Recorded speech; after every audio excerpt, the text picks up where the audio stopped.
प्रकृति का देखो एक अद्भुत पौधा होता है जिसे हम कहते हैं बांस। बांस हम सबके जीवन में किसी न किसी रूप में समाया हुआ है। हमारे घर में टोकरी होते हैं, सूप होते हैं, बांस के झाड़ू होते हैं जिसका हम डे टू डे लाइफ में इस्तेमाल करते हैं।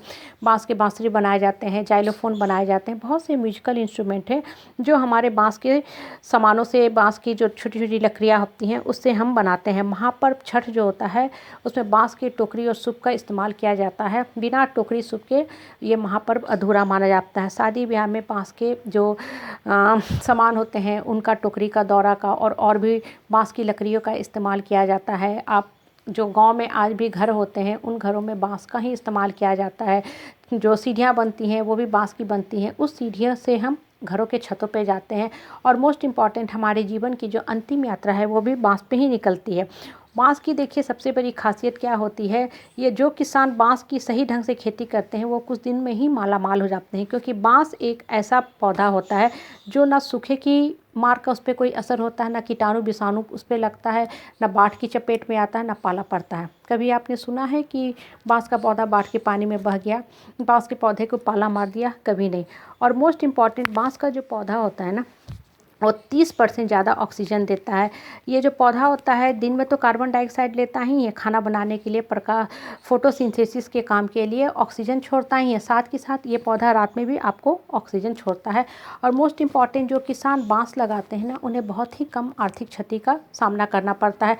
मतलब बांस एक ऐसा पौधा है जो कभी भी निगेटिविटी का शिकार नहीं होता है। लेकिन ये बहुत कम लोगों को पता होगा कि बांस जो है वो एक्चुअल में ग्रास फैमिली से आता है, एक टाइप का घास है।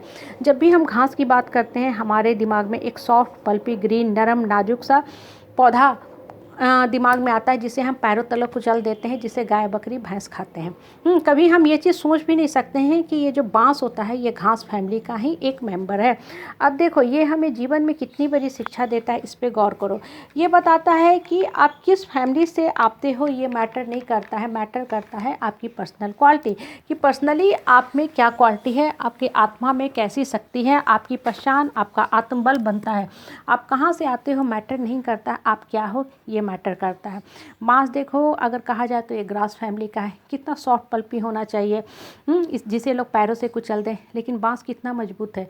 ये गगनचुंबी होता है, कितनी ऊंचाई को छूता है। और मोस्ट इम्पॉर्टेंट, बांस का जो पौधा होता है ना ये हमारे हर काम में इस्तेमाल होता है, कभी डायरेक्ट फॉर्म में, कभी इनडायरेक्ट फॉर्म में। हम हर जगह इसका इस्तेमाल करते हैं। जो गांव में चटाइयाँ बनती हैं जिस पे हम बिस्तर लगा के सोते हैं वो भी बांस के बने होते हैं। मतलब एम्पल ऑफ इसका यूज है, इररिस्पेक्टिव ऑफ दैट बांस is belonging from grass family. अब देखो ये हमें लाइफ में कितनी बड़ी शिक्षा देता है कि आप जीवन में हमेशा अपने आप को इतना मजबूत बनाओ, मोटिवेटेड बनाओ कि अपने तो खुद बांस की तरह स्ट्रांग बन के खड़ा रहो ही रहो, और दूसरों के लिए भी उत्प्रेरक का काम करो, मोटिवेटर का काम करो, दूसरों को भी सहारा दो, दूसरे को भी मजबूती प्रदान करो। बांस का जो पौधा होता है ना मट्टी के कंजर्वेशन, मतलब सॉइल को बांधने का सबसे महत्वपूर्ण काम करता है। बहुत बड़ा इसका रोल होता है मट्टी का संरक्षण में। तो देखो ये क्या बताता है, जीवन में जो इंसान मजबूत होता है ना वो खुद भी बंधा रहता है, विपरीत परिस्थितियों का सामना करता है, दूसरे को भी हौसला अफजाई करता है कि तुम भी इस परिस्थिति में स्ट्रांगली डटे रहो, परिस्थिति का सामना करो, परिस्थिति से घबराने की जरूरत नहीं है, परिस्थिति तो आई है, जाएगी ही। और मोस्ट इम्पॉर्टेंट, बांस का पौधा पे कभी भी कीटाणु विषाणु नहीं लगते हैं, मतलब निगेटिविटी का शिकार नहीं होता है। उसी तरह तुम भी अपने आप को मजबूत बनाओ, कभी भी विपरीत परिस्थिति में निगेटिविटी के गिरफ्त में मत जाओ, डिप्रेशन, अवसाद, कष्ट, कलेश के संताप में मत घुसो, अपने आप को निगेटिविटी का विक्टिम मत बनाओ। जितना ज़्यादा आप मजबूत रहोगे ना आप जीवन में इतना ही उठोगे। ये मत सोचो कि आप किस फैमिली से बिलोंग करते हो, आप किस फैमिली डायनेस्टी से आते हो, आपके पास धन संपत्ति नहीं है, पैतृक नाम नहीं है, पैतृक आपके पास पहचान नहीं। No, it doesn't matter lot. आपकी पहचान आप खुद हो, आपकी पहचान आपकी आत्मा की क्वालिटी है, आपकी सोल की क्वालिटी है, सोल की फ्रेगनेंस है। जो आत्मा जितना ज़्यादा मजबूत होती है वो अपनी पहचान खुद बनाती है, उसे किसी दूसरे की पहचान की ज़रूरत ही नहीं पड़ती। एक मजबूत आदमी अपने पैरों पे चलता है, जो कमज़ोर होता है उसे ही बैसाखी की ज़रूरत पड़ती है।